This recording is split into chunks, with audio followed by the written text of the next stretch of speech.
Jam, influencer marketing. Okay. Is this still a thing right now? Does it make an impact to you? Or how do you find the right influencer for you to tap? Which do you like to work with better? Community founders or influencer marketing? Let's talk about all these in this video. Let's go because you have so much questions. Char!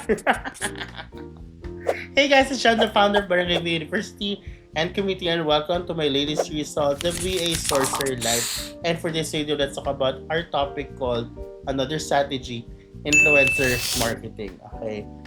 So first, let's go for the basics. What does influencer marketing mean? This is when you actually search for the right influencer based on your objective, and then you reach out to them and you have a certain agreement that they should deliver, and in return what they deliver for them, and at the end you give them the KPI and they should meet it at a specific deadline, and once you're done then you give the payment.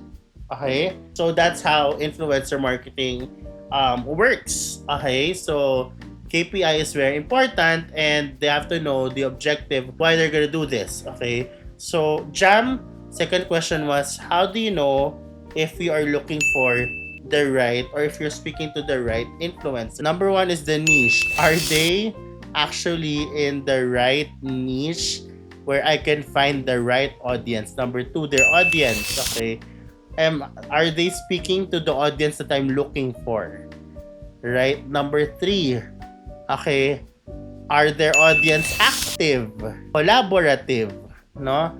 Next is, lastly, how is this person's digital footprint? May mga naging issue ba siya before? Is she perfect to partner with? Kasi mamaya, nagkaroon siya ng mga pangit na issues before na you're gonna partner with this person and then baka madamay the brand, diba? So you don't want to do that. So these are the things that I consider when I partner with influencers to do this project. Number two, do you usually pay them? The answer is sometimes yes, sometimes no. It depends on the scope of work, diba? So there. And lastly, Jam, what do you think? Ano mas bet mo, diba? Do you prefer getting community founders or do you prefer dealing with influencers? My question is, I can do both, and it's best to do both because number one, not all influencers are community builders, but they have the reach and they are speaking to the right audience. Number two, community founders are also most of the time influencers or content creators. Okay, so it's actually almost the same, guys. No, it's almost the same. If we can combine everyone, it would be nice. And if you can be visible in everyone's platform and they talk about you and they give reach, okay, and then that would be an amazing partnership. And there's ROI in return. As long as you know that there's ROI in return on investment, I mean, then it's going to be a good partnership.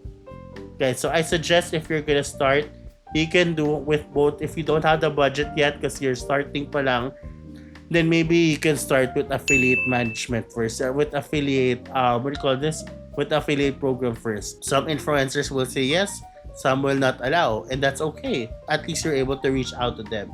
Just create that list of influencers and community founders that you want to tap to and work with. Okay, a lot of them, and then you reach out one by one and you meet them properly and you orient them properly. Again, make it not just like a one-time partnership, but make sure that it's a lifetime partnership so you guys can help each other in the end. Don't burn bridges, guys. Treat them right and they will treat you right as well as a brand. All right, thank you so much and I'll see you guys on the next video. Hope this helps, guys. Bye.